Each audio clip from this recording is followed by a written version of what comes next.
అంటే ఇప్పుడు చాలా మంది కాంపిటేటివ్ ఎగ్జామ్కి ప్రిపేర్ అవుతూ ఉంటారు. అండ్ వాళ్ళు ఎక్కువగా అంటే మీరు చేసే మిస్టేక్స్ కూడా కొన్ని ఉంటాయి కదా! వాటిని ఎలా ఓవర్‌కమ్ చేశారు? వచ్చే స్టూడెంట్స్‌కి కూడా ఇక్కడిక్కడ చేస్తూ ఉంటారు. వాటిని చెక్ చేసుకోవాలి అన్న పాయింట్స్ కొన్ని ఉంటాయి. అవేంటండి? ఫస్ట్ మనల్ని మనం నమ్ముకోవాలి మనం. మన మీద మనకు నమ్మకం ఉండాలి. సో, మనం వెళ్ళంగాల్నే ఫస్ట్ అటెంప్టే మనకు జాబ్ రావాలి. కొంతమంది ఫస్ట్ అటెంప్టే సాధించగలచ్చు. కొంతమంది సెకండ్ అటెంప్టే రావచ్చు. కొంతమంది 10th అటెంప్ట్ కూడా రావచ్చు. ఫస్ట్ వాళ్ళలో ఏమన్నదంటే వాళ్ళలో వాళ్ళకి నమ్మకం ఉండాలి. సో, నేను సాధించగలను. సో, ఒకసారి మనం ఓడిపోవచ్చు. మనకు రాకపోవచ్చు, మనం ఓడిపోవచ్చు. ఓడిపోతే మనం ఎక్కడైతే మిస్టేక్స్ చేస్తున్నామో, ఎక్కడైతే మనది ఎక్కడుందో ఫస్ట్ ఆ పాయింట్ తీసుకొని ఆ సబ్జెక్ట్ మెయిన్‌గా తీసుకోవాలి. సో, అలాగే main general awareness, general science ma'am.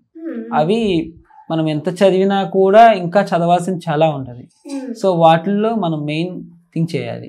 So, వాటిలో శ్రేయస్ బాగా చెప్తారు.